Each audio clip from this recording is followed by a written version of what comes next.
Perfect. इसकी मैंने आपको डायग्राम के थ्रू भी कल समझाया था, फ्लो चार्ट के थ्रू, कि मार्केट जो है उसको हम दो पार्ट में डिवाइड कर रहे हैं। Number 1 is perfect competition, number 2 is imperfect competition. Under imperfect competition वहां पे मार्केट को हम फर्दर डिवाइड कर सकते हैं काफी पार्ट में। फॉर एग्जांपल मोनोपोली, जहां पे सिर्फ एक सेलर होगा, ओलिगोपोली जहां पे कुछ सेलर होंगे, एंड मोनोपोलिस्टिक कंपटीशन जहां पे बहुत सारे सेलर्स होंगे बट फिर भी मोनोपोली पावर हमारे को देखने को मिलेगी। अच्छा, मोनोपोली पावर वगैरह क्या होती है आगे हम देखते हैं, एक्सप्लेन करूंगा मैं। एक और स्ट्रक्चर होता है डिओपोली बोलते हैं उसको। डिओ का मतलब होता है टू, मोनो का मतलब होता है वन। ठीक, तो डिओपोली में क्या होगा, टू सेलर्स होंगे हमेशा। So duopoly is a part of oligopoly, duopoly is not part of monopoly, duopoly is not part of monopoly but duopoly is a part of oligopoly.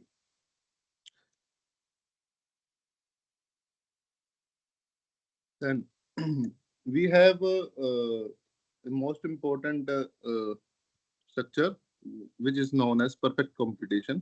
Perfect competition जो है हमारे लिए सबसे इम्पोर्टेंट जो market structure है वो रहेगा। इसमें क्या होगा, every firm is a price taker, there are large number of buyers and sellers. इसके लिए अगर आप परफेक्ट कंपटीशन को समझने के लिए, कंपटीशन को समझने के लिए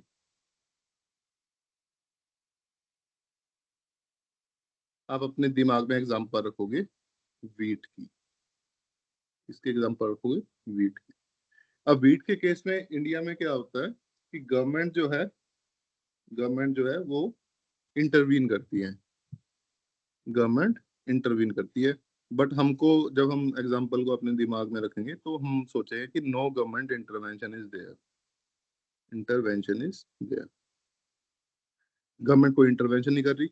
अब वीट के केस में क्या होगा, large number of buyers, large number of buyers and large number of sellers, large number of buyers and large number of sellers।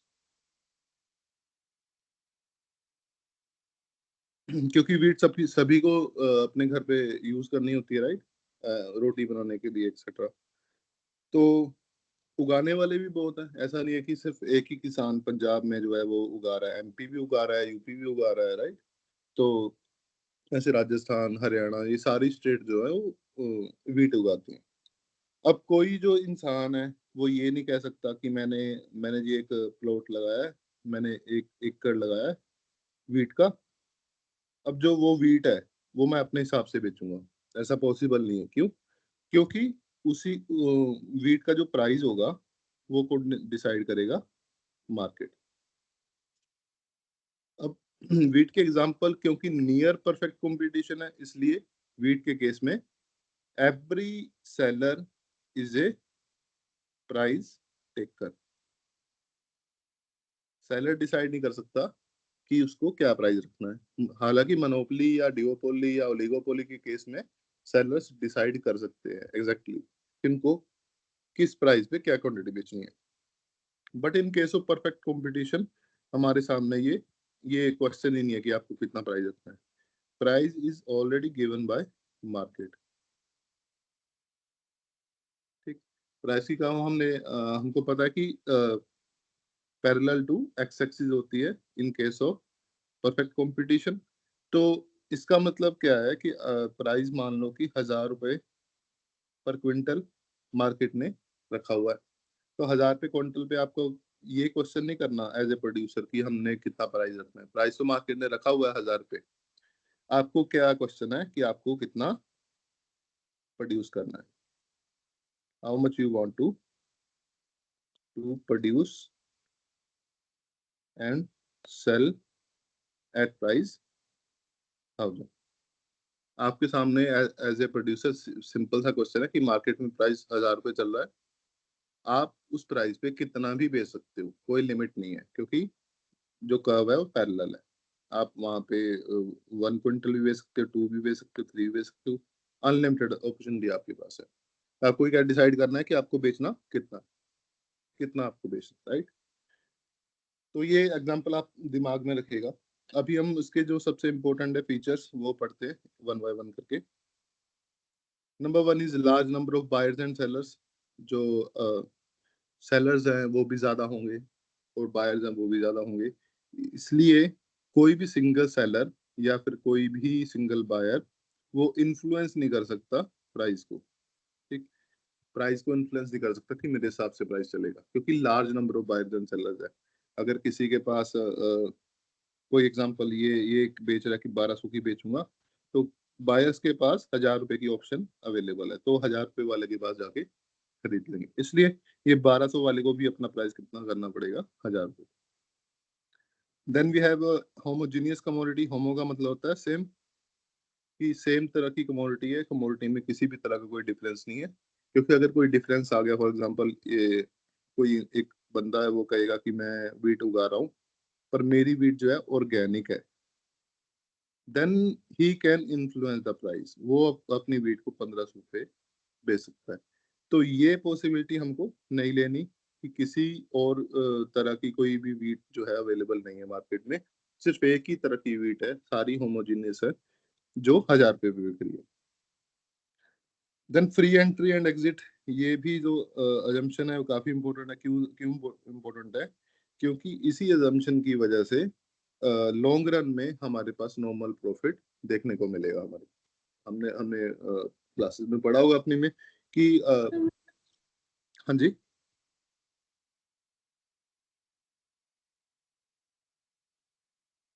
किसी को कोई डाउट है?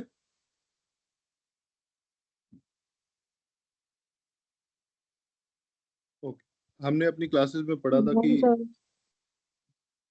ओके, हमने अपनी क्लासेस में पढ़ा था कि परफेक्ट कंपटीशन के अंदर लॉन्ग रन में नॉर्मल प्रॉफिट रहेगा, राइट। वो आगे जाके हम देखते हैं। तो नॉर्मल प्रॉफिट कैसे रहेगा? क्योंकि there there is free entry and exit, ये बहुत इंपॉर्टेंट assumption है, हमेशा याद रखनी है। प्री एंट्री एंड एग्जिट का मतलब क्या है? कि आपके पास ऑप्शन है कि आप अपने खेत पे वीट उगाओ या ना उगाओ। अगर आप वीट उगाते हो तो you will be the part of market. अगर आप नहीं उगा रहे तो आप जो है मार्केट का पार्ट नहीं बन सकते।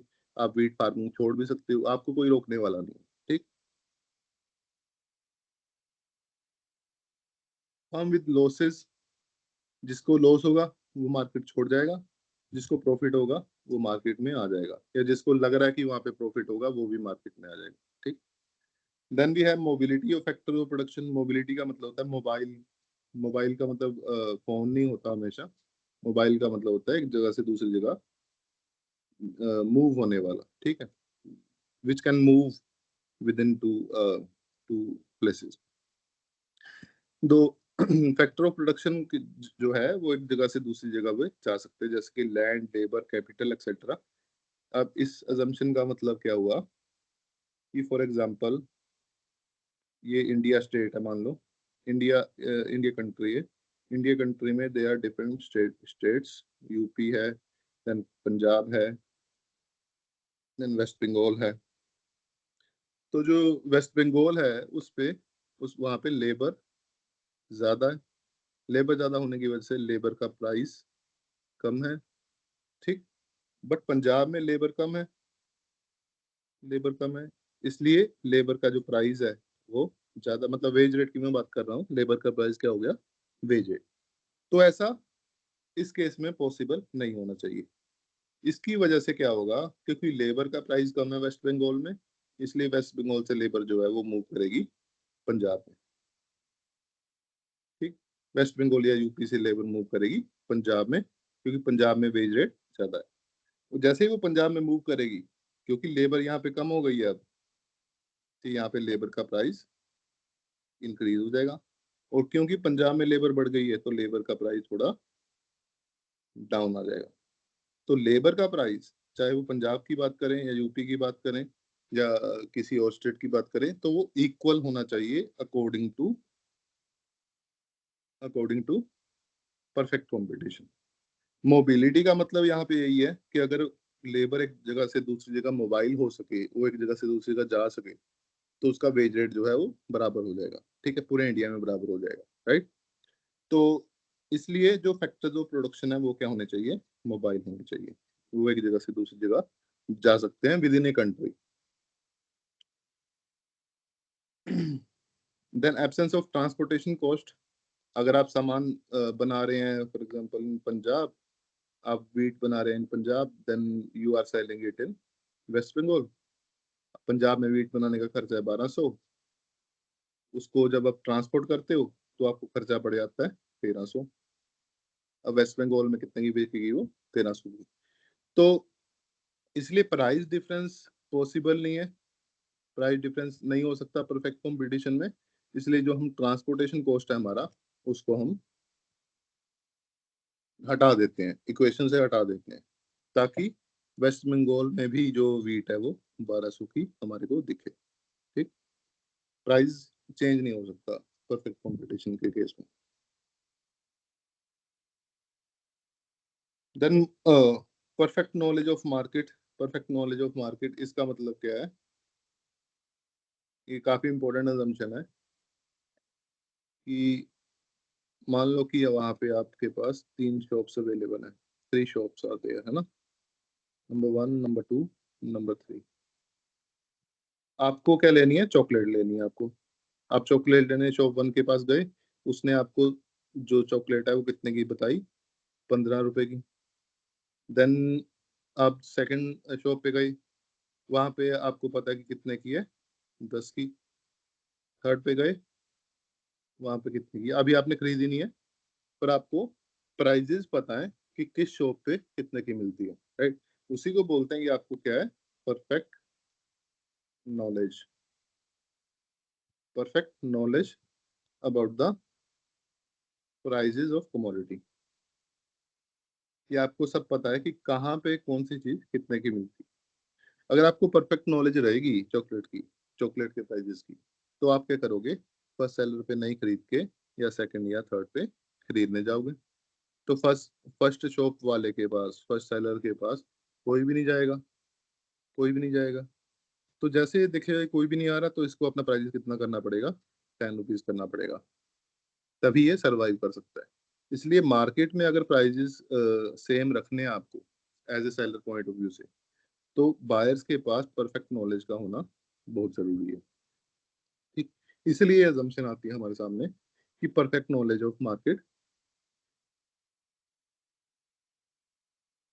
देन यहाँ तक किसी को कोई डाउट है इन सब में, क्योंकि बहुत इंपॉर्टेंट फीचर्स हैं किसी भी। No sir. Okay,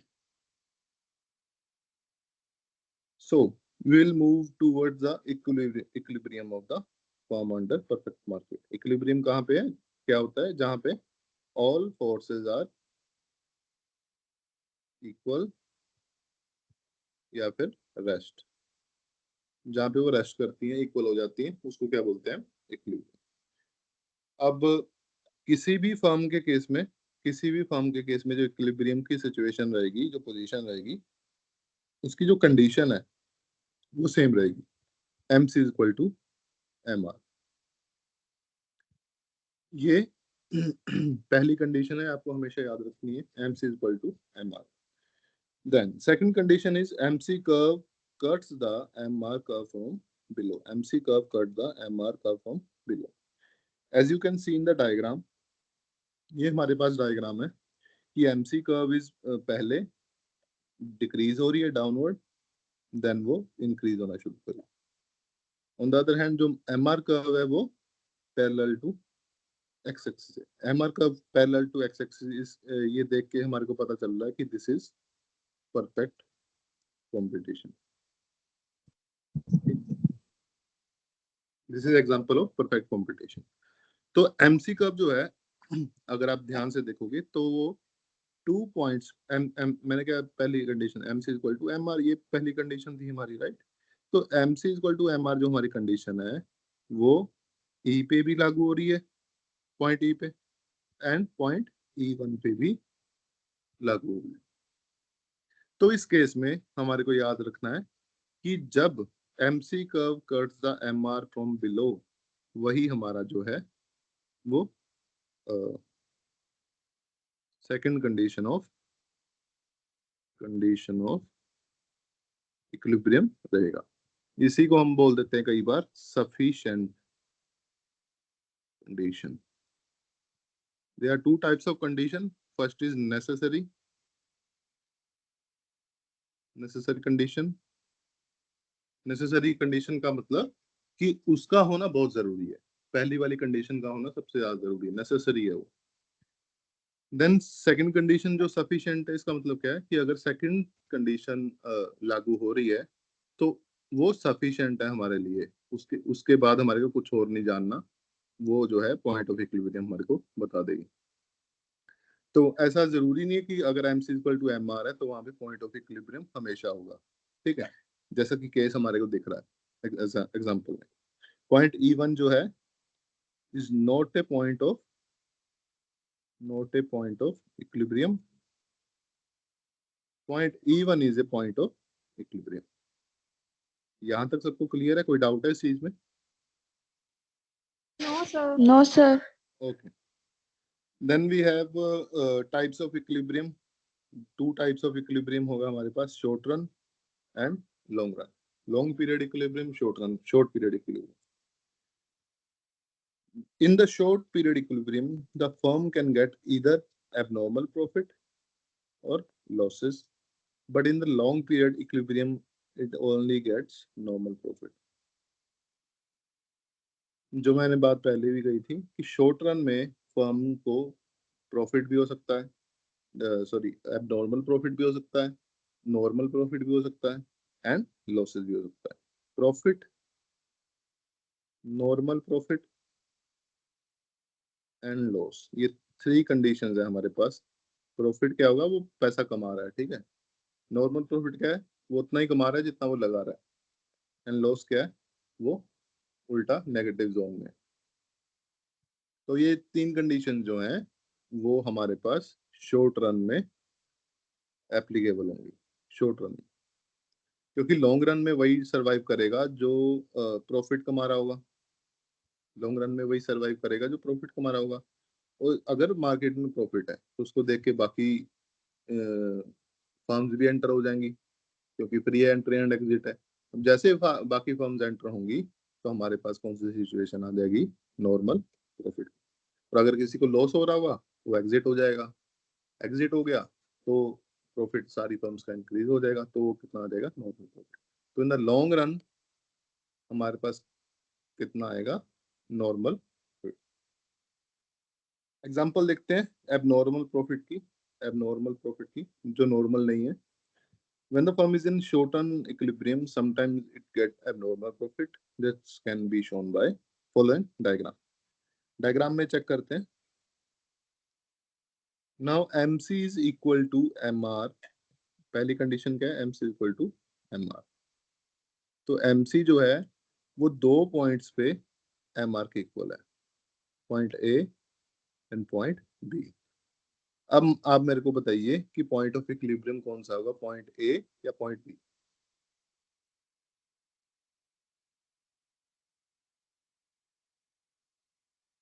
point A. Sir B.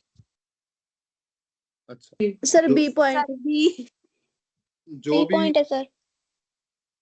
जो भी पॉइंट ए बोल रहे हैं वो एक बार ध्यान से देखो, जो मैंने अभी पढ़ा के हटा में, कि दो पॉइंट पे अगर मीट करती है तो हमारे पास पहली कंडीशन क्या है? M C equal to M R. ये तो चलो फुलफिल होनी चाहिए, नेसेसरी कंडीशन है। Second condition is, second condition क्या है हमारे पास? M C curves cut the M R from below. जब M C equal to M R है हमारे पास, M C equal to M R है, ये जो कंडीशन है, तब क्या है? M C should be less than M R. M C को एम आर से कम होना चाहिए, ठीक है। थोड़ा सा अगर पीछे देखे तो एम सी को एम आर को हमेशा नीचे से कट करना है। जहां वो नीचे से कट कर रही है वही हमारा पॉइंट ऑफ इक्विलिब्रियम है। जहां वो ऊपर से कट कर रही है वो हमारा पॉइंट ऑफ इक्विलिब्रियम नहीं है। यहाँ पे देखो, एम सी जो है वो एम आर को नीचे से कट कर रही है at point E one. On the other hand point E पे एम सी जो है वो एम आर को ऊपर से कट कर रही है। तो कहाँ से कट करना चाहिए, नीचे से कट करना चाहिए। इसलिए हमारा E1 जो है वो सफिशिएंट कंडीशन को फॉलो करता है। तो E1 क्या है, point of equilibrium. Same case यहाँ पे हमारे पास, ध्यान से देखो, यहाँ पे एट पॉइंट ए जो MC है वो MR को ऊपर से कट कर रहा है, और एट पॉइंट बी MC जो है MR को नीचे से कट कर रहा है। तो हमारा सफिशिएंट कंडीशन कहाँ पे लागू होती है, नेसेसरी कंडीशन दोनों पे लागू होती है, ए और बी पे, पर सफिशिएंट कंडीशन कहाँ पे लागू होती है, पॉइंट बी पे। ठीक, तो पॉइंट बी जो है हमारा point of equilibrium.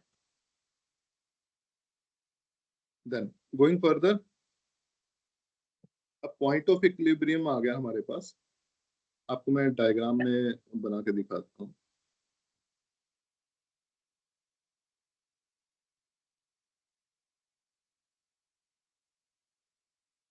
We have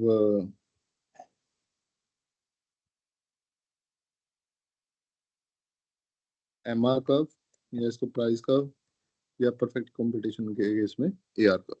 ठीक, ऊपर क्या आ गया हमारा, प्राइस एंड कॉस्ट, नीचे आ गया हमारे पास आउटपुट। अब MC कर्व की बात कर रहा हूं मैं। MC कर्व जो है वो हमारे पास मान लो कि ऐसा है, this is our MC curve. ठीक, पहली कंडीशन क्या है, MC is equal to MR। इस पॉइंट ए पे MC जो है MR के इक्वल है, राइट। अब मैं ड्रॉ करूंगा AC curve, average cost curve. Average cost curve जो यू शेप होगी वो मैं ड्रॉ करने वाला हूँ। अब जो मेरी एवरेज कॉस्ट कर्व है, जो मेरी U shape average cost curve है, MC से आपको नहीं पता चलेगा कि कितना प्रॉफिट है, कितना लॉस है, क्या नॉर्मल प्रॉफिट है। वो सारा कुछ डिसाइड करेगा हमारा AC curve, average cost curve. अगर तो मैं एवरेज कॉस्ट कर्व को बना देता हूँ यहाँ पे नीचे, आपको ये बात भी याद होगी कि MC जो है AC को उसके लोएस्ट पॉइंट पे कट करता है, राइट, उसके लोएस्ट पॉइंट पे कट करता है। एक मैं AC कर्व बना रहा हूँ ये वाली, और एक AC कर्व बना रहा हूँ ऊपर वाली,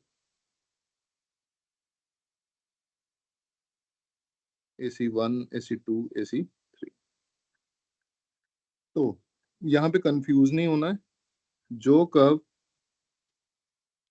कर्व ज्यादा नीचे होगी, इसका मतलब उसका कॉस्ट जो है वो कम होगा। कोई भी कर्व, कोई भी ऐसी कर्व, कोई ग्राफ के जितनी ज्यादा नीचे होगी, इसका मतलब उसका कॉस्ट उतना ज्यादा कम है। और जो ऐसी कर्व ग्राफ में सबसे ज्यादा ऊपर होगी, उसका कॉस्ट ज्यादा है। ठीक, इस चीज में कंफ्यूज नहीं होना आपके, पहली बात। देन हमारा नेक्स्ट स्टेप क्या होगा, हमारा नेक्स्ट स्टेप होगा कि हमको पॉइंट पॉइंट ऑफ इक्विलिब्रियम क्या आ गया हमारे पास, ए।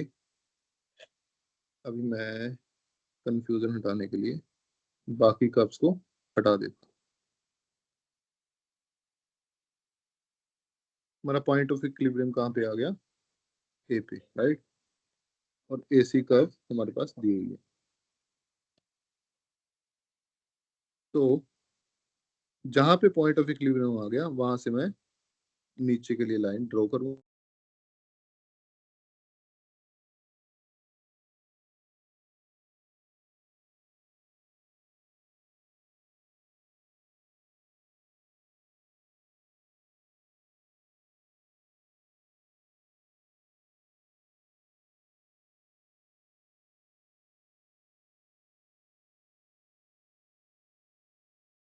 सर आवाज नहीं आ रही।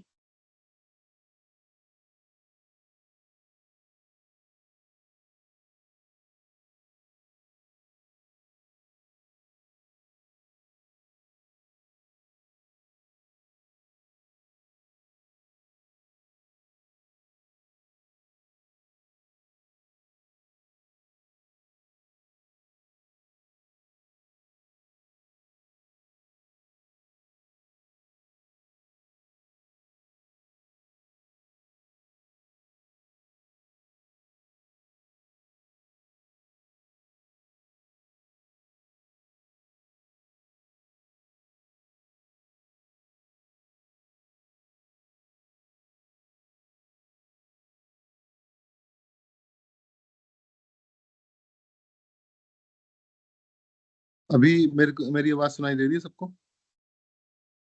Yes sir. Yes sir.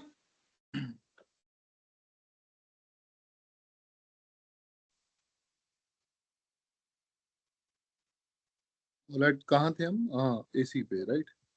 तो अगर एसी कर्व सर जो है, नेटवर्क प्रॉब्लम आ रही है जी। अभी भी आ रही है?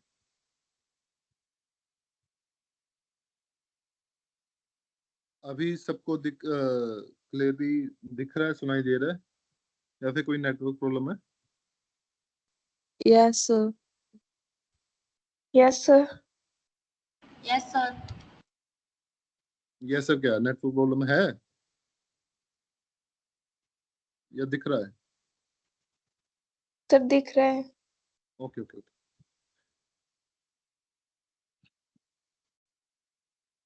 एक बार मैं दोबारा से ये डायग्राम बनाता हूँ जल्दी जल्दी। This is our M R curve या फिर A R curve, M C curve. अभी मैं ड्रॉ करने वाला हूँ ए सी कर्व।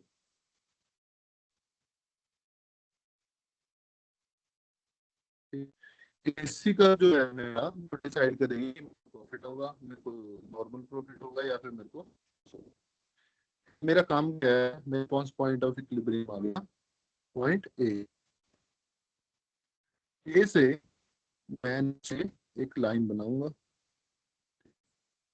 जो लाइन एक्स एक्सिस को मीट करेगी, सीधी लाइन, स्ट्रेट लाइन।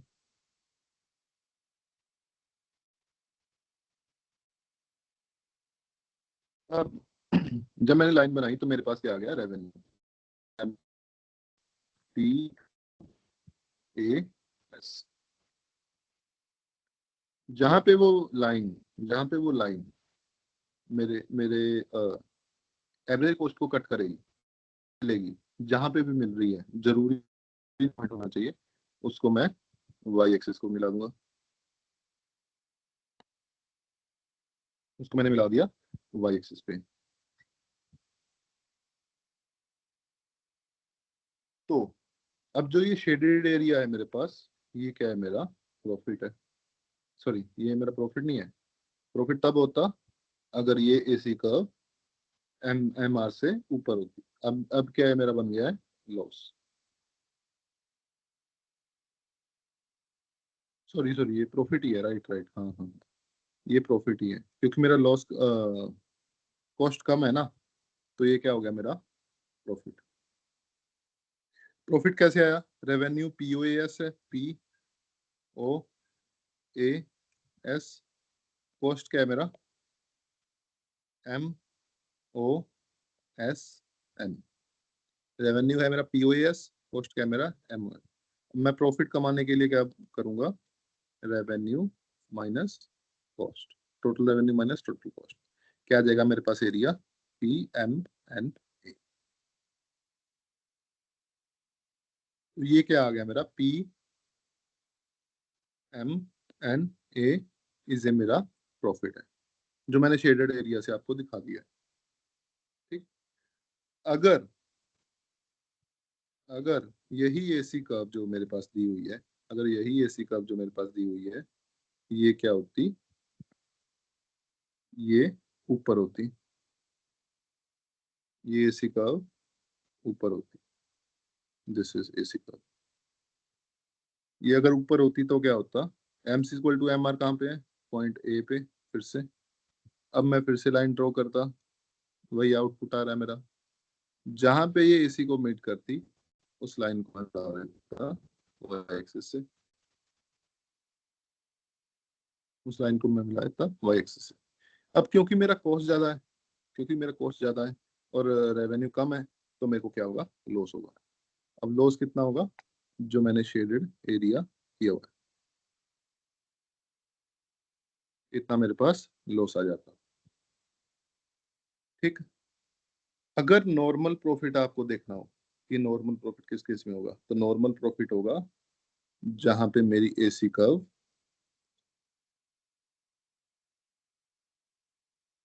जहां पे मेरी एसी कर्व मीट करेगी। Hello sir. हाँ जी हाँ जी। सर बोलिए एक बोलिए। दोबारा रिपीट कर दूंगा डायग्राम जी।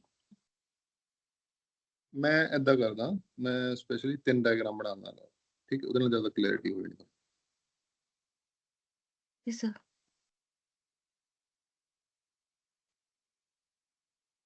Give me 2 second.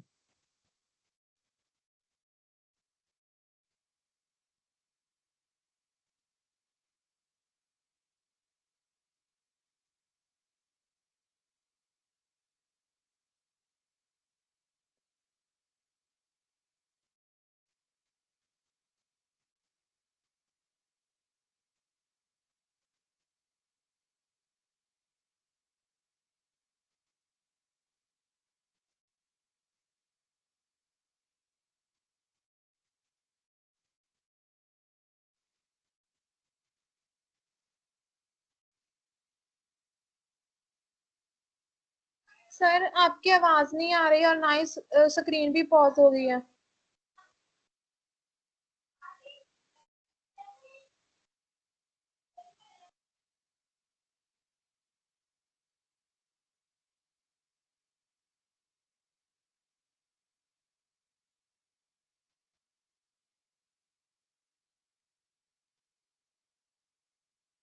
सभी को स्क्रीन शो नहीं हो रही मेरी?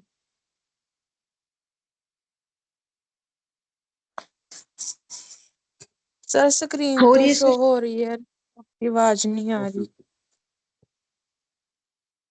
तो मैं डायग्राम बना रहा था, 2 मिनट, अभी बना देता हूँ उसको।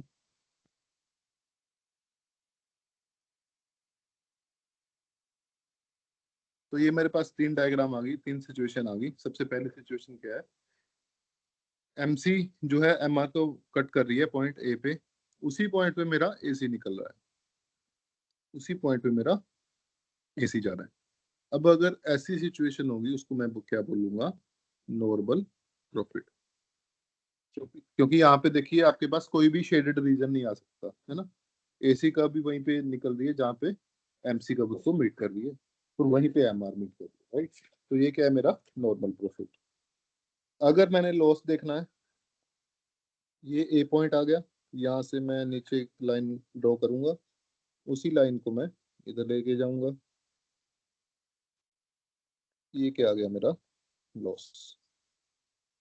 शेडेड रीजन है वो क्या हो गया मेरा, लॉस हो गया। सिमिलरली वो लॉस क्यों हुआ, क्योंकि एसी कर्व जो है वो ऊपर एग्जिस्ट कर रही है एमआर से। अगर एसी कर्व एमआर के साथ एग्जिस्ट करती, उसके ऊपर होती, एमआर के साथ होती, तो उस केस में मेरा नॉर्मल प्रॉफिट होता, ठीक। अभी क्या है मेरे पास, लॉस, क्योंकि एसी कर्व जो है वो एमआर के ऊपर है। इन case of AC curve lies below the MR, जहाँ पे वो एमआर के नीचे एग्जिस्ट करेगी, वहां पे क्या है, मेरा प्रॉफिट होगा। इस प्रॉफिट को आप डायग्रामेटिकली ड्रॉ कर सकते हो, ठीक।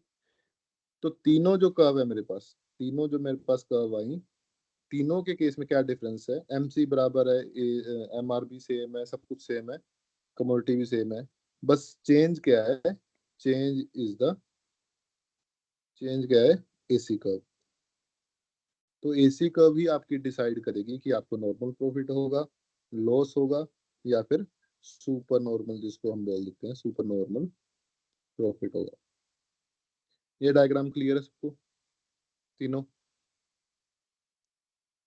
Yes sir. यस किसी को भी इस सर। डायग्राम में कोई भी डाउट है तो अभी यहीं पे पूछ लो, कि सारा चैप्टर इसी तीनों डायग्राम के बेसिस पे ही है।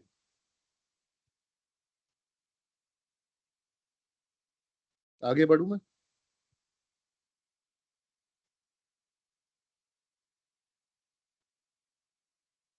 ओके।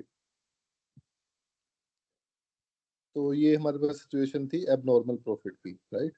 एबनॉर्मल प्रॉफिट क्या है, the average cost curve is here, AR is more than AC, so the firm can get abnormal profit. तो एक आपके पास कंडीशन इन्होंने दे दी, AR is more than AC, तो क्या होगा, एबनॉर्मल प्रॉफिट होगा आपको, ठीक।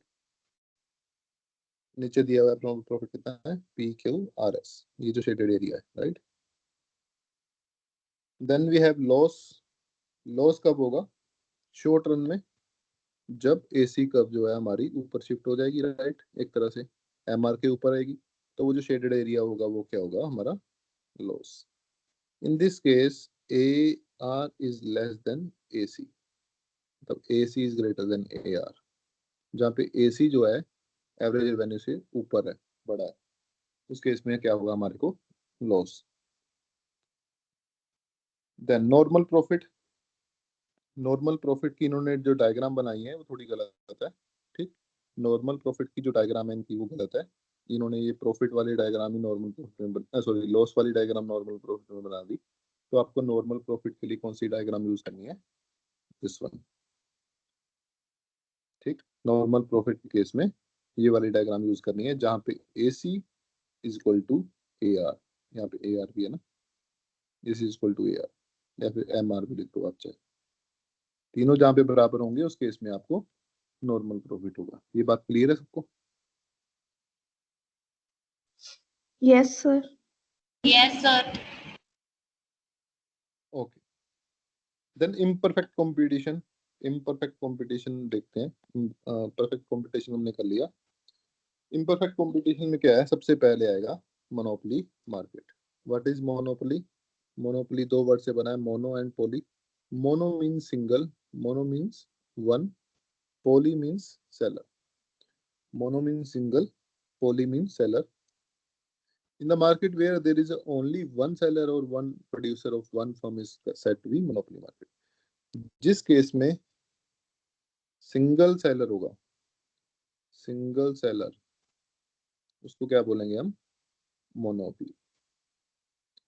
अब आप मेरे को जल्दी से एक एग्जांपल बताइए इंडिया के केस में जहाँ पे मोनोपोली है।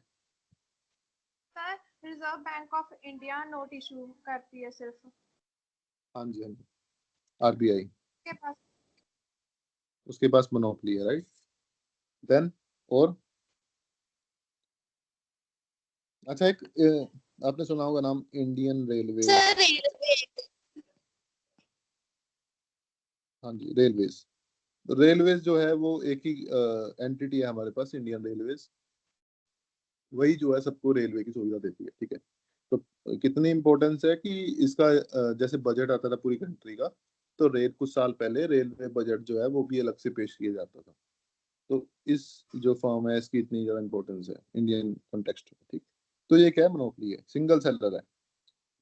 अगर आपको ट्रेन से जाना है तो आपको इंडियन रेलवेज की ट्रेन से ही जाना पड़ेगा, आपके पास कोई और ऑप्शन नहीं है। सर एक एटॉमिक यार, एनर्जी भी है ना? Yes yes yes, atomic energy. Atomic energy जो है वो गवर्नमेंट ऑफ इंडिया कंट्रोल करती है through BARC, Bhabha atomic research centre. जो होमी भाभा थे उनके नाम पे ये सेंटर है, बार्क। वही जो है इसको कंट्रोल करता है पूरे इंडिया में। अगर आपको एटॉमिक के नाम पे कोई भी मशीन लगानी है, चेंज करनी है, तो आपको परमिशन लेनी पड़ेगी बार्क की, और totally controlled by government of India. क्योंकि एटॉमिक एनर्जी थोड़ा सा डेलिकेट सब्जेक्ट हो जाता है। अगर आपको पूरी खुली छुट्टी दे दी सरकार ने, तो लोग क्या करेंगे? लोग अपने घर में एटॉमिक बम बनाने शुरू कर देंगे। तो सरकार ये होना नहीं चाहती, देना चाहती, तो इसलिए सरकार का पूरा कंट्रोल होता है एटॉमिक एनर्जी। इंडियन रेलवे क्यों गवर्नमेंट मोनोपोली बना के बैठी है? इंडियन रेलवे में प्राइवेटाइजेशन कर देना चाहिए उसको। क्यों? क्योंकि इंडियन रेलवे में गरीब लोग बहुत सफर करते हैं, सरकार को पता है, बिना टिकट के। ऐसा भी होता है बिना टिकट, ये भी सरकार को पता है कि बिना टिकट के भी जाते हैं लोग, गरीब लोग जाते हैं बहुत। प्राइजेस बड़े कम है। अगर आप प्राइवेटाइजेशन कर दोगे ट्रेन का तो प्राइजेस इंक्रीज हो जाएंगे, तो लोगों को आवाजाही में बहुत ज्यादा दिक्कत होगी। इसलिए सरकार उसको मोनोपोली बना के रखी हुई है अभी तक, ठीक। आरबीआई तो मोनोपोली होना ही चाहिए, क्योंकि ऐसा तो है नहीं कि अब नोट छापने का आप जो अधिकार है वो बाकी एंटिटीज को दे दोगे, राइट, बैंक्स को दे दोगे। तो बैंक अपने हिसाब से नोट छापेंगे, तो उस केस में भी वो मोनोपोली है। इनको बोलते हैं government monopolies. There are different kind of monopolies, government monopolies. अब जो difference between government and private monopolies is that कि जो गवर्नमेंट मोनोपोली है वो कभी प्रॉफिट के लिए काम नहीं करेगी, उनको प्रॉफिट से मतलब नहीं होता। पर जो प्राइवेट मोनोपोली है वो किसके लिए बनती है? हमेशा प्रॉफिट कमाने के लिए। इंडिया में आपको प्राइवेट मोनोपोली की एग्जांपल देखने को नहीं मिलेगी, क्योंकि this is ban in India. आप मोनोपोली नहीं बना सकते इंडिया में, ठीक, ये बैन है उसके नियमों के। अदरवाइज इंडिया में आपको काफी तरह की मोनोपोलीज देखने को मिलती है। तो अभी आगे पढ़ते हैं। There are many restrictions for other producer to enter into the market. As a result, monopoly has no competition in the market. अब मोनोपोली हम प्राइवेट फर्म के केस में पढ़ रहे हैं फिलहाल, आप गवर्नमेंट के केस में मत जाइएगा। तो मोनोपोली क्या करती है, मोनोपोली रिस्ट्रिक्ट कर देती है अगर अदर प्रोड्यूसर को। जैसे हमने एग्जांपल की थी ना, free entry and exit, free entry and exit, entry and exit, उस केस को मोनोपोली रोक देती है। मोनोपोली कहती है कि आप फ्री एंट्री कर ही नहीं सकते, ठीक है, वो कोई ना कोई रिस्ट्रिक्शन लगा देगी। जैसे हमने लिमिट प्राइस पढ़ा इस चैप्टर के शुरुआत में, लिमिट प्राइसिंग क्या क्या होती है। लिमिट प्राइसिंग कि हम मोनोपोली क्या करती है, अगर कोई प्राइस 100 रुपए का, मान लो 100 रुपए की कोई कमोडिटी बेच रहा है, तो कोई प्लेयर है जो कहता है कि मैं 95 का बेच सकता हूँ, नया प्लेयर आना चाहता है मार्केट में, तो मोनोपोली क्या करेगी, प्राइस को 90 कर देगी कि अब आके दिखा। उसको बोलता है लिमिट प्राइसिंग, चाहे मोनोपोली को नुकसान हो रहा हो, 90 करेगी तो ये जो नया इंटरेंट है जो आना चाहता है मार्केट में, वो कभी नहीं आ पाएगा, क्योंकि ना उसके पास इतनी फिजिकल स्पेस होगी। इसलिए जब वो 90 कर देगी, फिर वो सिंगल सेलर रह जाएगा, बाद में फिर वो 100 कर देगी, ठीक। तो ऐसे मोनोपोली जो है वर्क करती है कंपटीशन को हटाने के केस में। वो रिस्ट्रिक्ट कर देती है प्रोड्यूसर्स को मार्केट में एंटर होने से। ना important features are monopoly, single firm होती है जी, ठीक, सिंगल ही फर्म है और कोई फर्म नहीं है मार्केट में, तो आपको अगर सामान खरीदना है तो मोनोपोली से ही खरीदना पड़ेगा। नो क्लोज सब्स्टिट्यूट, वो जो सामान मोनोपोली बना रही है, जो भी सामान वो प्रोडक्ट जो बना रही है, उसका कोई सब्स्टिट्यूट नहीं है क्लोज, क्योंकि अगर सब्स्टिट्यूट होगा तो लोग क्या करेंगे, सब्स्टिट्यूट खरीद लेंगे, ठीक। तो ऐसी चीज, अब रेलवे जो मोनोपोली बना के बैठी हुई है, तो रेलवे क्या है, का एक प्रोडक्ट है ट्रेन, जो आपको सर्विस देती है। अब उसका कोई कोई सब्स्टिट्यूट है ही नहीं है। अगर आप ट्रेन में नहीं जा रहे तो आप किस में जा रहे हो, राइट। सब्स्टिट्यूट आपको मिलेंगे बसेस में, या क्या बोलते हैं उसको, एयर में, है ना। पर आपको ट्रेन में कोई सब्स्टिट्यूट नहीं मिलेगा, या कोई और दूसरी तरह की ट्रेन होगी। तो ट्रेन में एक ही प्लेयर है, मोनोपोली। अगर आपको ट्रेन में सफर करना है तो आपको इंडियन रेलवेज के साथ ही सफर करना पड़ेगा, तो उसका कोई सब्स्टिट्यूट नहीं है।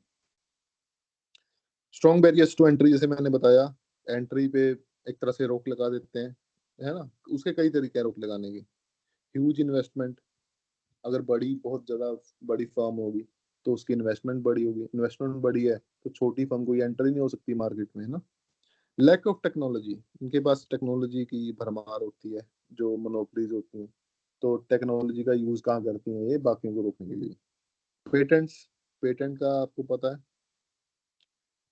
आईपीआर बोलते हैं पेटेंट्स को, इंटेलेक्चुअल प्रॉपर्टी राइट्स, कि आपके पास राइट्स हो जाते हैं। अगर आपने कोई कोई इन्वेंशन की है, कोई तरीका अपनाया है, तो आप उसको पेटेंट करवा के 5-10 साल उसका यूज कर सकते हो, कोई और बंदा यूज नहीं कर सकता। अगर किसी को यूज करना है तो आपसे परमिशन लेके, आपको पैसे देके वो यूज करेगा, अदरवाइज नहीं। तो ऐसे तरीकों से प्रिवेंट करते हैं नई फर्म्स को मार्केट में एंटर होने से। In case of monopoly there is no difference in firm and industry, क्योंकि इंडस्ट्री क्या होती है, छोटी छोटी छोटी छोटी फर्म्स को मिला के हम क्या बोलते हैं, इंडस्ट्री बोलते हैं। पर इस केस में फर्म एक ही है, तो उसी को क्या बोल देंगे हम, इंडस्ट्री, ठीक। तो फर्म्स और इंडस्ट्री सेम ही होती है मोनोपोली के केस में। Now price maker, perfect competition में हमने क्या पढ़ा था, प्राइस टेकर, कि सेलर्स के पास, परफेक्ट कंपटीशन में सेलर्स के पास सिर्फ एक ही ऑप्शन होता है कि ये प्राइस है जी, आपको इस प्राइस पे कितना बेचना है।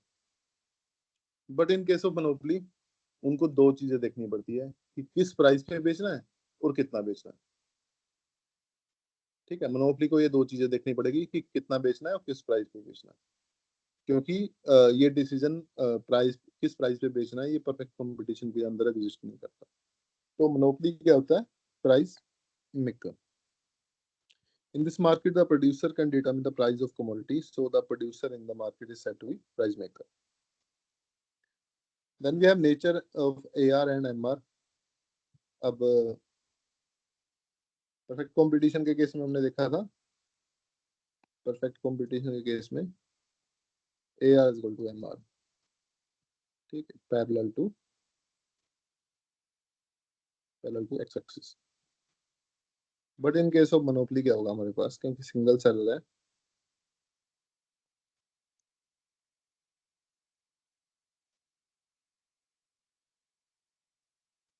this is AR is equal to price,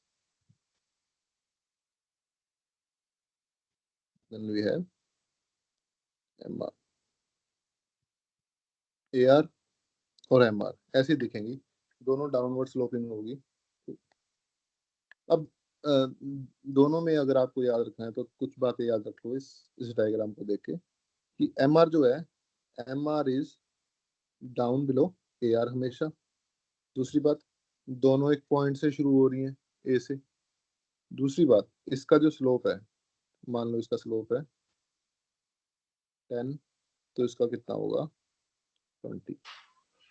मतलब slope of MR will always be double of AR. ये एक पॉइंट है, ये याद रखना, कई बार एग्जाम में पूछ लेता है अगर उसको हार्ड क्वेश्चन पूछना हो इससे रिलेटेड.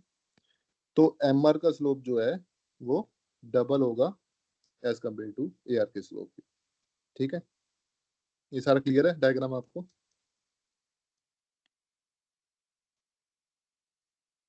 मेरी आवाज आ रही है आपकी तक? Yes, sir. Yes, sir. Okay. तो देखते हैं, the AR is and MR both are sloped downward from left to right because seller want to sell the more output, he must reduce the price. When the price is decreased, both AR and MR declining.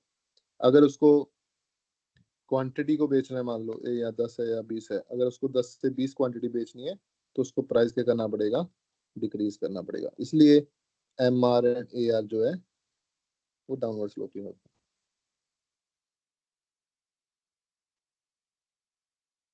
Then we have price discrimination. Price discrimination भी जो possible है वो भी monopoly के under possible है. Price discrimination में क्या होगा, डिस्क्रिमिनेशन होगी on the basis of price, मतलब किसी को कोई प्राइस, किसी को कोई price. The monopolist can charge the different prices from the different customer for the same good or service. The price is not uniform as in the perfect competition market. तो price uniform नहीं होगा, एक single price नहीं होगा, different price होंगे हर एक customer के लिए. Maximum profit, the main aim for monopoly क्या है जी, to earn maximum profit.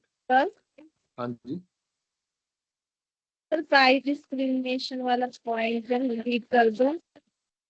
Price discrimination क्या होता है कि फॉर एग्जांपल एक आपके पास है, बुक है, ठीक है, या फिर आप ले लो कोई भी और पानी ले लो, पानी की बोतल ले लो, ठीक, वाटर बोतल.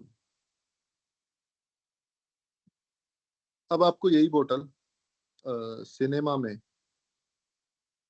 या महंगी प्लेसेस पे मिलेगी 60 रुपए की, यही बोतल मिल रही है नॉर्मल दुकानों पे 20 रुपए. इसी को बोलते हैं प्राइस डिस्क्रिमिनेशन. प्राइस डिस्क्रिमिनेशन कि आपको सेम पानी की बोतल थोड़ा सा उसको रंग हरा कर देंगे, ऊपर से ना कुछ कर देंगे, तो वही 60 रुपए की मिल रही है, यहाँ पे वो 20 रुपए की मिल रही है. इसी को बोलते हैं प्राइस डिस्क्रिमिनेशन.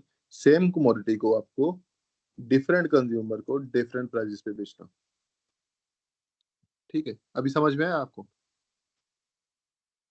Yes, sir.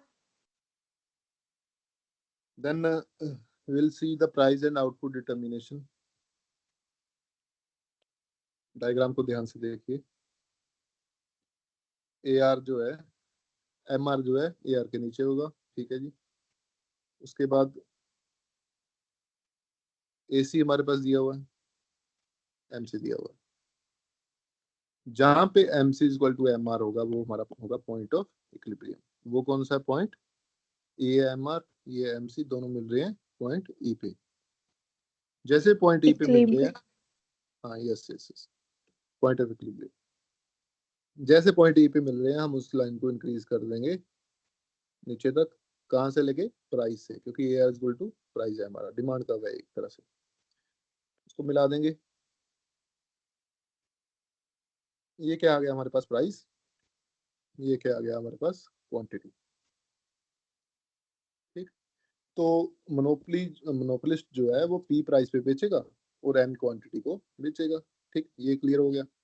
अब वो बेचने से उसको क्या प्रॉफिट होगा क्या लॉस होगा वो हम देखते हैं। वो किससे हमारे को पता चलेगा? एसी कर्व से। एसी कर्व जो है ये जा रही है आपके सामने। ये जहां भी एसी कर्व इस लाइन को टच करेगी उस लाइन को हम ऐसे बढ़ा देंगे। अब ये क्या आ गया हमारे पास? आप बताइए देख के, ये हमारे पास प्रॉफिट है लॉस है? Sir profit. प्रॉफिट। प्रॉफिट है सर। क्योंकि एसी कर्व जो है वो नीचे लाई कर रही है अपना प्राइस से।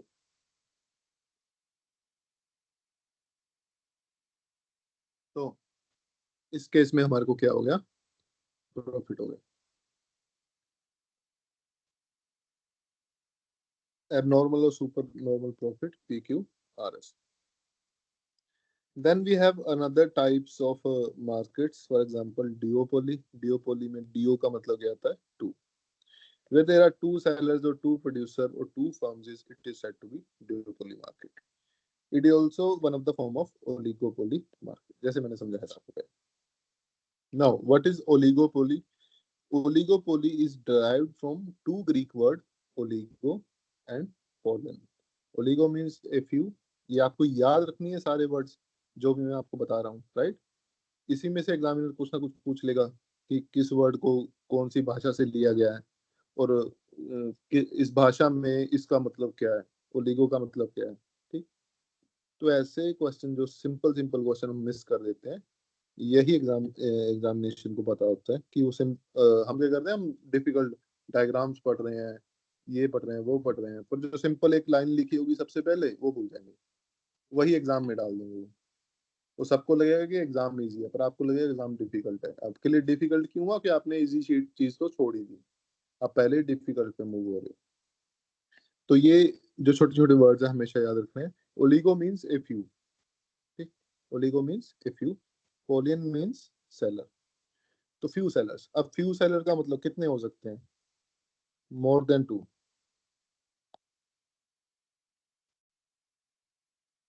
ठीक, क्योंकि टू का केस क्या है? टू का केस है डिओपोली का। अब टू से ज्यादा होंगे तो उसको क्या बोलेंगे हम? ओलिगोपोली। अब टू से ज्यादा कितने हो सकते हैं? तो कई इकोनॉमिस्ट मानते हैं कि 10, 2 से लेकर 10 तक है ना। पर ये कहीं भी डिसाइडेड नहीं है, एक इस पे एक राय नहीं है कि कितने होंगे। सबको ये रखना है कि फ्यू। फ्यू, ये जो वर्ड है फ्यू, ये किससे एसोसिएटेड है? ओलिगोपोली से। जहां लार्ज नंबर ऑफ सेलर्स आ जाएंगे वो हो जाएगा परफेक्ट कंपटीशन या फिर मोनोपोलिस्टिक कंपटीशन। ठीक। where there are few firms or few producer or few seller it is said to be oligopoly market। तो few जो वर्ड है वो किससे जुड़ा हुआ है? ओलिगोपोली से। For example automobile, gas industry, automobile sector में आपको कुछ फर्म्स मिलेंगी जैसे हीरो, है ना, बजाज, तो होंडा, ऐसी कुछ फर्म्स है। ऐसा नहीं कि हजारों ही फर्म्स है। तो वो क्या है? Oligopolistic market. And in reality in India and in any market जो सबसे ज्यादा जो रियलिस्टिक मार्केट स्ट्रक्चर है वो ओलिगोपोली है या फिर वो मोनोपोलिस्टिक कंपटीशन है। बाकी मोनोपोली हो गया, मोनोपोली तो वैसे एग्जिस्ट नहीं करती लोग में, राइट। परफेक्ट कंपटीशन भी एग्जिस्ट नहीं करता। तो वो सारा कुछ एक्सट्रीम लेवल पे होता है, ठीक है, वो एग्जिस्ट नहीं करता reality in real world. But in real world क्या आपको देखने को मिलेगा? या तो ओलिगोपोली या फिर क्या होगा? Monopolistic competition. A market with small number of producers is called oligopoly। The product may be homogeneous or there may be differences। Product homogeneous हो भी सकता है, नहीं भी हो सकता। Since producer are few, each firm produces a large portion of output. Producer few होते हैं, कम होते हैं, तो सारे प्रोड्यूसर जो है वो बड़ी बड़ी आउटपुट प्रोड्यूस कर रहे होते हैं मार्केट के लिए। It is a market with competition among the few. This market exist in automobile, electrical, cigarettes etcetera. जहाँ पे आपको 5-6 कंपनीज या 10 कंपनीज दिखे तो मार्केट क्या है, ओलिगोपोली मार्केट है। उस वहां से किसी का भी एग्जांपल। अब वीट के केस में ये पॉसिबल नहीं है। क्यों? क्योंकि वीट के केस में लाखों ही प्रोड्यूसर हैं, वहां पे 2-5-10 प्रोड्यूसर नहीं है, वहां पे लाखों ही प्रोड्यूसर है और लाखों ही कंज्यूमर है। तो मैंने वीट को एग्जांपल लिया था परफेक्ट कॉम्बिनेशन के लिए। अब इसकी फीचर्स देख लेते हैं। लेस नंबर ऑफ फर्म्स, ठीक है, कम नंबर ऑफ फर्म्स होती हैं। Numbers of producers are few in the market, each one producing large output. He can control the output. Firms can change the price by supplying either more or less. तो firms जो है, क्योंकि कम firms है तो वो market को influence कर सकते हैं। इंटरडिपेंडेंस, इंटरडिपेंडेंस किस में होती है? प्रोड्यूसर्स के केस में होती है। हर एक प्रोड्यूसर एक दूसरे पे इंटरडिपेंडेंट है। This is due to less number of producers in the market. A change in decision of a product producer output or price make the, अगर मान लो कि मार्केट में 3 प्रोड्यूसर है ना, वोडाफोन, जियो, एयरटेल, बीएसएनएल, यही है, 4 ही हैं इंडिया में देखा जाए तो ये क्या है? मोनोपोलिस्ट, सॉरी, ओलिगोपोलिस्टिक स्ट्रक्चर है। अब ये 4 इंटरडिपेंडेंट कैसे हैं कि इन चारों में से अगर किसी ने भी प्राइस कम किए, जैसे कि किया था जियो ने आने से पहले, राइट, जियो ने अगर प्राइस कम किए तो उससे क्या फर्क पड़ेगा? इससे बाकी सारी कंपनीज को, उनके जो कस्टमर्स हैं वो किधर जाएंगे? इनके भी कस्टमर जियो के पास, इनके भी जियो के पास। तो एक प्रोड्यूसर के प्राइस या फिर आउटपुट डिसीजन से बाकी सारे जो प्रोड्यूसर हैं उनको फर्क पड़ता है, इसलिए बोलते हैं यहाँ पे इंटरडिपेंडेंस होती है। ठीक। सेलिंग कॉस्ट, सेलिंग कॉस्ट का कॉन्सेप्ट आपको कहाँ देखने को मिलता है? Oligopolistic market structure. Sometimes commodity are produced and small differences, then each firm makes a huge expenditure on advertisement. It is a oligopoly that we can see the highest expenditure on selling.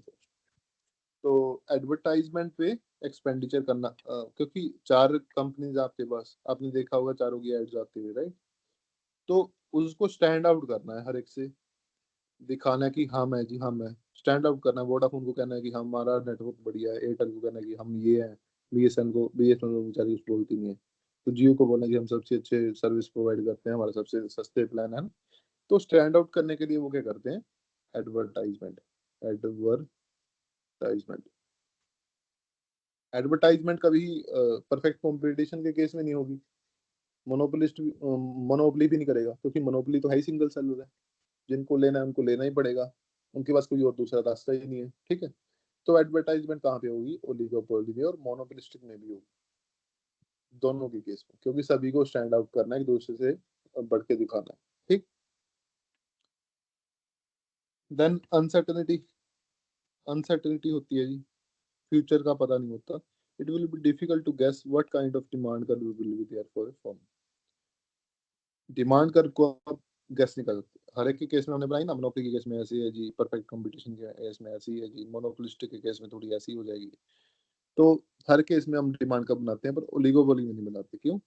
क्योंकि predictable ही नहीं है, salary 3-4 है। Every time when a producer changes decision, other producer will also change their decision. Therefore, it is not possible to expect price output condition to be same in the market. क्योंकि market change ही होती रहती है हर 10 minute में, हर 10 दिन में, 15 दिन में, कोई कभी कोई डिसीजन आ रहा है, कोई चेंज हो रहा है ना।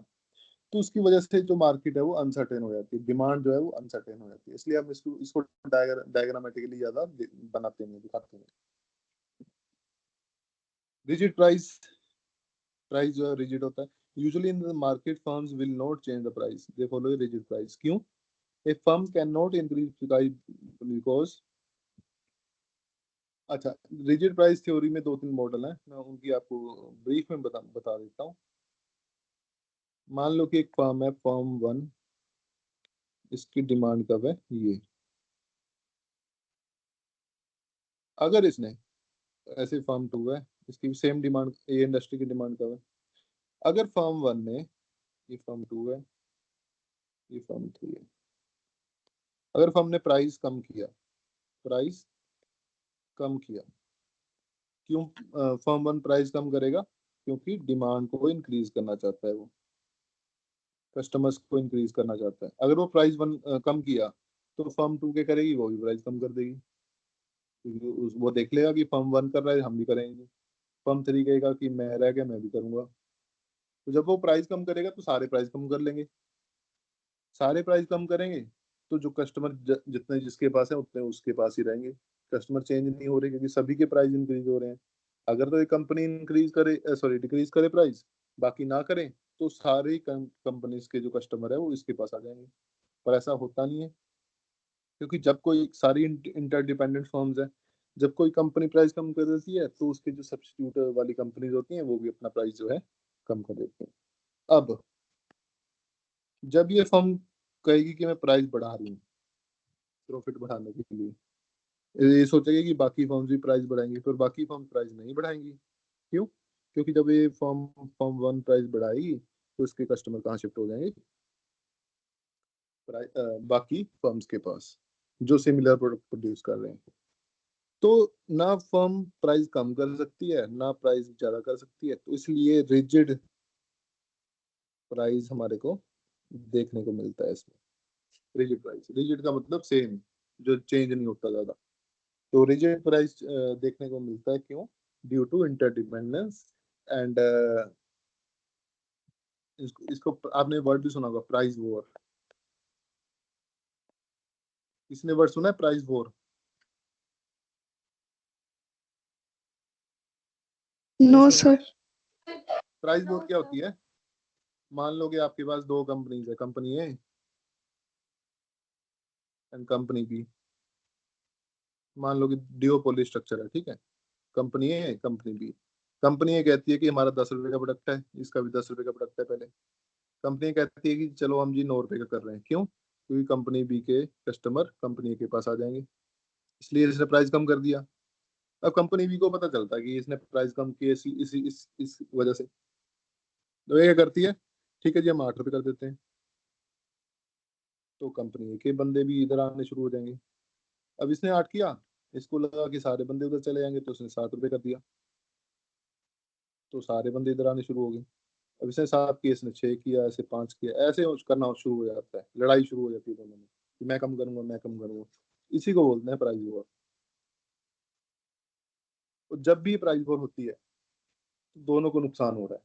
पहले वो आराम से 10 रुपए में बेच रहे थे, कस्टमर आ रहे थे, ठीक है, उनका धंधा चल रहा था। अब क्या है, उन्होंने प्राइस वॉर शुरू कर दी और उससे दोनों कंपनी को नुकसान हो रहा है। फायदा किसको हो रहा है? कंज्यूमर को। तो इसको बोलते हैं प्राइस वॉर। और ये प्राइस वॉर होने का डर रहता है ओलिगोपोली में। इसमें अगर इसने प्राइस कम किया, ये भी कर देंगे, ये भी कर देंगे, ये ज्यादा कर देंगे थोड़ा, ठीक है, फिर ये ज्यादा कर देंगे, उसके बाद में ये कर देगा ज्यादा, तो उससे क्या प्राइस वॉर होती रहेगी। सभी के जो प्राइस है वो नीचे शिफ्ट होते रहेंगे, कॉस्ट तो वही है, तो सभी का कॉस्ट बढ़ता रहेगा या फिर प्रॉफिट कम होता रहेगा। इसी को बोलते हैं प्राइस वॉर। इसकी वजह से रिजिड प्राइस हमारे को देखने को मिलेंगे। देन अंदर oligopoly market there are few models. अब मैं हर एक मॉडल के डिटेल में नहीं जाऊंगा, क्योंकि ये बहुत काफी बड़े बड़े मॉडल हैं, आप इनको हायर क्लासेस में पढ़ोगे। पर एग्जाम पॉइंट ऑफ व्यू से आपको नाम याद रखने हैं बस, कि ओलिगोपोली के मॉडल कौन कौन से हैं। सबसे पहला जी, कॉर्नोट का क्लासिकल मॉडल सबसे पहले दिया था 1893 में इसने। अकॉर्डिंग टू कॉर्नोट ईच डिओपोलिस्ट, अब इस केस में आप कंफ्यूज नहीं होना, क्योंकि जितने भी मॉडल हैं ये डिओपोली अजम्पशन लेके चलते हैं, क्योंकि इनकी डायग्राम्स भी होती हैं। डायग्राम को बनाने के लिए ये डिओपोली अजम्पशन लेके चलते हैं, पर ये ओलिगोपोली सभी ओलिगोपोली स्ट्रक्चर, सॉरी, इंडस्ट्री जो है उस पर लागू होती है, क्योंकि डिओपोली is a part of oligopoly ना।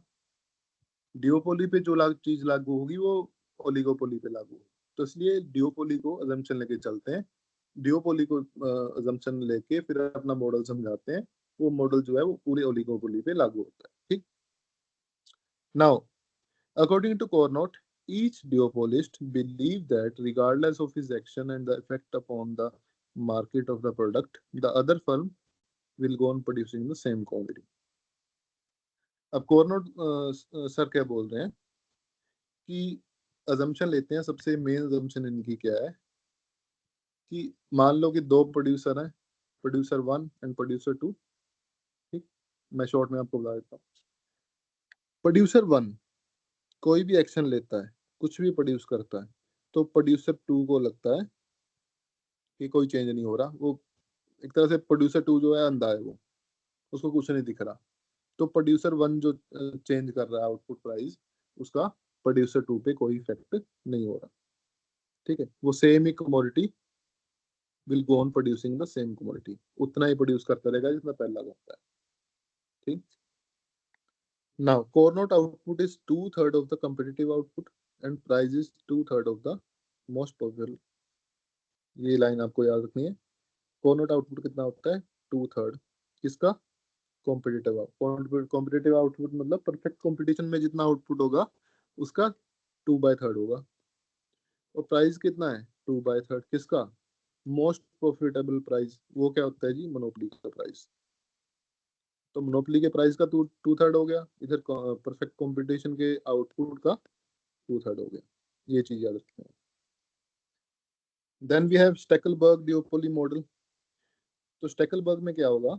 Producer under duopoly structure incorporates the decision level of its rival.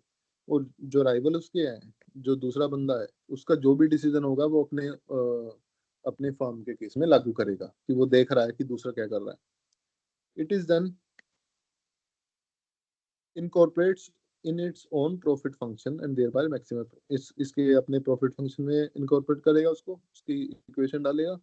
Non collision is practice that large leader follow relation merges. ये आप स्टेकलबर्ग का पार्ट नहीं है वैसे, ये वाला last line. Leader follower emerges. Stackelberg के केस में क्या होगा? दो बंदे हैं प्रोड्यूस करने वाले। ठीक, एक बंदा जो भी डिसीजन ले रहा है, दूसरे को पता है कि उसके डिसीजन का उसको क्या फर्क पड़ेगा, उसके डिसीजन को वो अपने प्रॉफिट में लेगा। अब इसमें क्या होता है कि एक फर्म का साइज बड़ा हो जाता है और दूसरी का छोटा होता है। अब जो छोटी है वो फर्म 1 के हिसाब से चलेगी। अगर फर्म 1 जो है प्राइस सेट कर रही है P, क्वांटिटी सेट कर रही है Q, तो उसके अकॉर्डिंग वो अपना सेट करेगा, उसको देख के। मतलब वो P प्राइस चार्ज नहीं करेगा, Q क्वांटिटी नहीं बेचेगा। पर वो क्योंकि मार्केट डिमांड जो है, मार्केट डिमांड बांटी हुई है दो प्रोड्यूसर के बीच में। अगर प्रोड्यूसर 1 जो है वो इतनी डिमांड यूज कर रहा है, तो बाकी बची हुई डिमांड को प्रोड्यूसर 2 यूज करेगा अपने हिसाब से। उसको पता है कि प्रोड्यूसर 1 जो है वो इतनी डिमांड यूज कर चुका है, मार्केट को इतना प्रोडक्ट बेच चुका है, बाकी जो बचा कुचा माल है वो मैं बेचूंगा उसके हिसाब से। राइट, देन बर्ट्रांड में क्या था? assumption conjecture of the model are similar to the Cournot, but एक ही चीज डिफरेंट है कि कोर्नोट में हम प्राइस को यूज करते हैं, कोर्नोट में हम प्राइस को यूज करते हैं नहीं, कोर्नोट में हम क्वांटिटी को यूज करते हैं। एक ही चीज में डिफरेंस है, कोर्नोट में हम क्वांटिटी को यूज करते हैं मॉडल में, एंड बर्ट्रांड में हम प्राइस को यूज करते हैं मॉडल में। वो प्राइस के हिसाब से मॉडल बना हुआ है, वो क्वांटिटी के हिसाब से बना हुआ है, बाकी सब चीजें सेम है। According to this model, each producer can always lower the price until price is equal to cost of production. अब बर्ट्रांड के केस में क्या है? Price cost of production. ठीक है, दो ही प्रोड्यूसर होंगे, सब कुछ सेम होगा, वो दोनों जो लड़ेंगे आपस में और एक दूसरे को दूसरे का नहीं पता होगा, पर लास्ट में क्या होगा? Price equal to cost of production. उस केस में price equal to 2/3 of monopoly, इस केस में price equal to cost of production. Then we have Edgeworth model. Each duopolist believes that his rival will continue to charge the same price as he is by doing irrespective of what price he himself set in. हर एक duopolist को लगता है कि उसका rival same price charge करेगा जितना वो कर रहा है, चाहे वो जितना भी सेट कर दे, है ना। ये भी एक तरह से वही पोर्नोट वाली बात है कि दूसरा अंधा है, जितना वो प्राइस चार्ज करेगा उतना जो दूसरा राइवल है उतना वो चार्ज करेगा। In case of Edgeworth model, no determinate equilibrium can exist. Edgeworth model में डिटर्मिनेट इक्विलिब्रियम नहीं आता, एक प्राइस एंड क्वांटिटी सेट नहीं होती, ठीक है। एडवर्थ मॉडल में एक प्राइस और क्वांटिटी हमारे पास, मतलब हमारे पास कोई आंसर ही नहीं है इसका, सिंपल सी बात है। एडवर्थ मॉडल में आपके पास एक रेंज ऑफ प्राइस मिल जाएगा कि प्राइस जो है वो इसके और इसके बीच में लाई करेगा, पॉइंट ए और बी के बीच में, पर वो कितना होगा, क्वांटिटी कितनी होगी, ये किसी को नहीं पता, ठीक। तो एडवर्थ मॉडल में आपको कोई आंसर नहीं मिलेगा प्राइस और क्वांटिटी के रिगार्डिंग। कोल्यूसिव ओलिगोपोली में, कोल्यूसिव का मतलब होता है मिलना, है ना, मिलना, कोल्यूड करना एक दूसरे। कोल्यूसिव में क्या कहते हैं, टेबल पे बैठते हैं सारे, मान लो कि 4 प्रोड्यूसर हैं, चारों टेबल पे बैठेंगे, टेबल पे बैठ के करेंगे कार्टेल बना लेंगे। कार्टेल का मतलब क्या होता है कि they jointly fix the price and output with a few to maximise joint profit. अभी कुछ साल पहले इंडिया में क्या हुआ था, सीमेंट इंडस्ट्री, आपको पता होगा सीमेंट जो बनाते हैं मैन्युफैक्चरर, सीमेंट इंडस्ट्री वाले जो लोग जितने भी हैं 5-10 कंपनीज हैं, वो आपस में टेबल पे बैठे, उन्होंने मान लो सीमेंट की बोरी थी पहले 200 रुपए की, उन्होंने देखा कि यार हम क्यों एक दूसरे से लड़ते रहते हैं, ठीक है। सभी प्रोड्यूसर ने बोला कि हम क्यों एक दूसरे से लड़ते हैं, हमारे को प्रॉफिट से मतलब है, तो हम सभी क्या करते हैं, 200 की बजाय 250 रुपए पर बोरी कर देते हैं फॉर एग्जाम्पल, ठीक है। तो प्राइस बढ़ा दिया सबने, सभी प्रोड्यूसर ने बढ़ा दिया, उससे क्या हुआ, सभी का प्रॉफिट इंक्रीज हो गया, क्योंकि लड़ने से बेटर है साथ में मिलकर काम करें। तो साथ में मिलकर जब काम किया उन्होंने तो उनका प्रॉफिट इंक्रीज हो गया, पर ये इलीगल है इंडिया में। आप कार्टेल नहीं फॉर्म कर सकते, आप इकट्ठे बैठ के प्राइस जो है वो नहीं बढ़ा सकते। तो इन्होंने प्राइस बढ़ाया प्रॉफिट बुक करने के लिए, इसी को बोलते हैं कार्टेल बनाना, कार्टेल बनाना।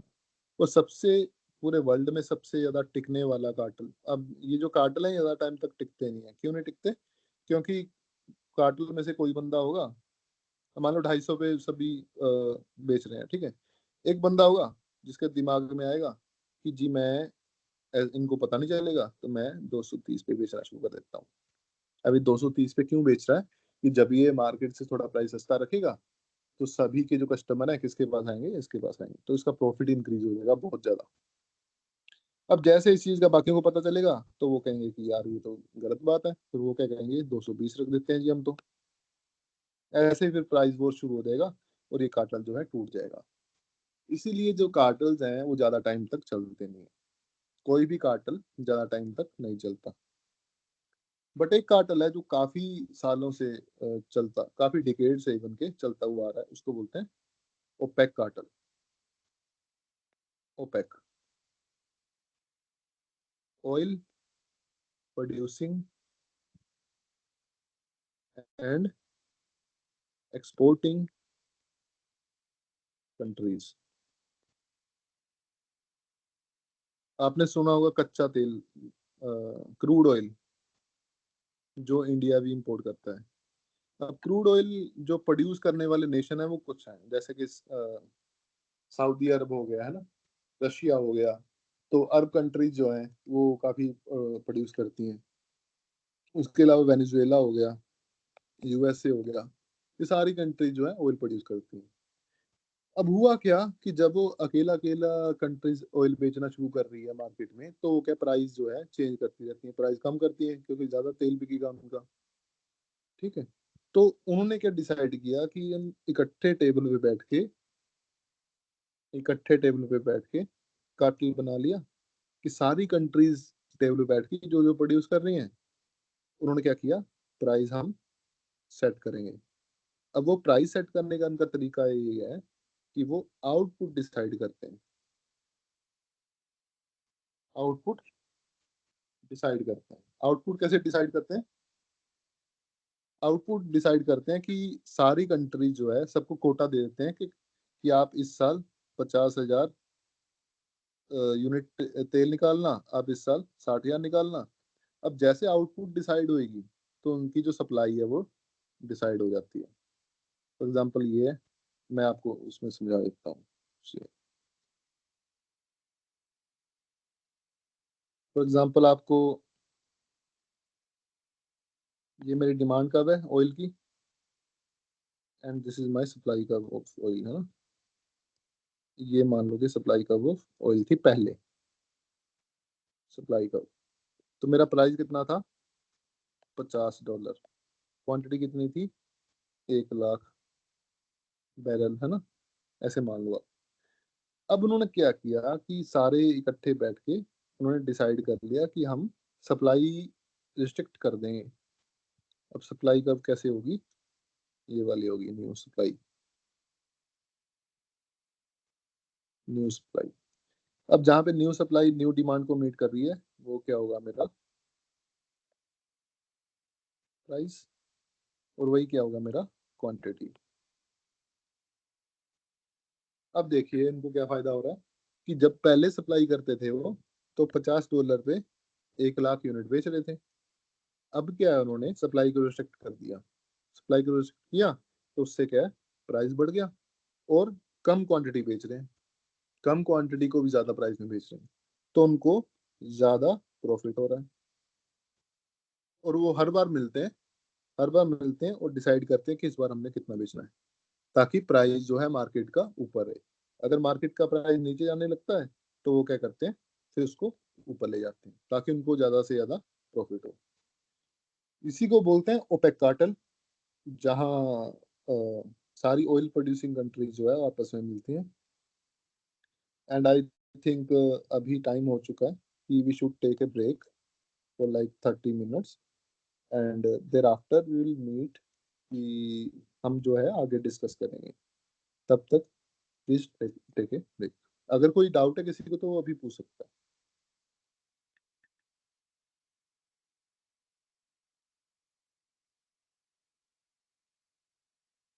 सर एक बार ये सब रिपीट कर दो। सब मतलब,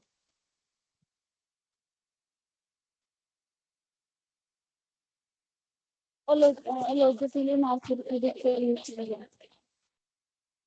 oligopoly market structure, oligopoly market structure में आपके पास 4 या 5 मेजर जो मॉडल्स हैं वो आते हैं। सबसे पहला है कोरनोट का मॉडल। सबसे पहले कोरनोट ने ये मॉडल दिया था। कोरनोट के मॉडल में 2 ड्यूओपोलिस्ट मौजूद रहेंगे, और वो हर एक मॉडल की इसकी अजम्पशन क्या है, मॉडल की, हर एक मॉडल की अलग अलग अजम्पशन है। बिलीव्स दैट, हर एक को लगता है कि रिगार्डलेस ऑफ हिज एक्शन, उसके एक्शन के अलावा जो भी एक्शन करेगा, उसका जो इफेक्ट होगा upon the market of product, and the other firm will go on producing the same quantity. दूसरा फर्म जो जो प्रोड्यूस कर रहा है वो वही प्रोड्यूस करता रहेगा, उसको कुछ दिखेगा नहीं मार्केट में चेंज होता हुआ। तो कोरनोट के मॉडल के केस में आउटपुट क्या होगा, 2/3 of perfect competition output, and price जो होगा 2/3 of monopoly monopoly price. Then we have Stackelberg duopoly model. Stackelberg के केस में producer under duopoly structure incorporate the decision level of his rival. जो उसका rival का decision level होगा ना, जो राइवल डिसीजन ले रहा है उसको वो देखेगा, उसको अपने हिसाब से वो स्ट्रेटेजाइज करेगा। It then incorporate in its own profit function, उसको अपने प्रॉफिट फंक्शन में लेगा और मैक्सिमाइज प्रॉफिट करेगा। इसमें क्या होगा, एक जो बंदा है वो ज्यादा आउटपुट प्रोड्यूस करेगा, दूसरा कम करेगा। एक ज्यादा करेगा और एक कम करेगा। जो ज्यादा करेगा उसको लीडर बनेंगे, जो कम करेगा उसको फॉलोअर बनेंगे। चाहे वो पहले दोनों इकट्ठे प्रोड्यूस कर रहे हो, सेम प्रोड्यूस कर रहे हो, पर वो जो जल्दी पहले डिसीजन लेगा, दो फर्स्टली डिसीजन लेगा, वो ज्यादा प्रोड्यूस करेगा। इस केस में ऐसा होता है।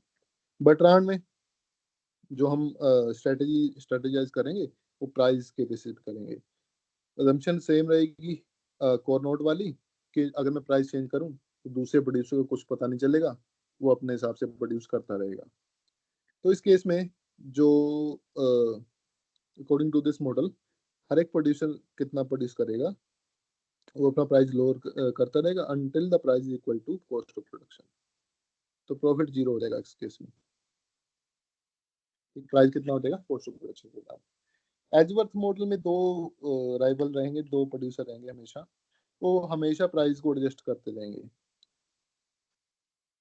ठीक, प्राइस को एडजस्ट करते रहेंगे and due to that no determinate solution emerges over here. कोई जो डिटर्मिनेट प्राइस और आउटपुट डिसीजन है वो इमर्ज नहीं होगा। जैसे कि ए अपना मान लो कि प्राइस चेंज करेगा, ए को लगेगा कि ए ने प्राइस चेंज किया, ए को लगेगा कि बी नहीं चेंज करेगा, तो ए ने कर दिया एक पॉइंट ऑफ टाइम पे, फिर बी देखेगा कि ए ने कर लिया, फिर बी कर देगा। बी सोचेगा कि ए जो है वो अपना प्राइस सेम रखेगा, अब बी ने किया तो ए को लगेगा कि बी ने कर दिया, कि वो जो प्राइस रखेगा वो बी चेंज नहीं करेगा। तो ऐसे वो चलता रहेगा सिलसिला। प्राइस जो है बैंड के रूप में ए से बी के बीच में रहेगा, पर कभी भी डिटर्मिनेट नहीं रहेगा। कभी ए यहाँ से इधर मूव हो रहा है, कभी बी से ए की तरफ मूव हो रहा है। Then in the last we have collusive oligopoly in which a cartel is formed। एक कार्टेल जो है वो बन जाता है और कार्टेल मिलके आपस में वो प्राइस या फिर आउटपुट या फिर बोथ उनको डिसाइड करते हैं टू मैक्सिमाइज जॉइंट प्रॉफिट, सभी का प्रॉफिट मैक्सिमाइज करने के लिए। अभी क्लियर है? Yes, sir. Okay, then we will meet at 12 o'clock. Till then, take a break. Thank you all.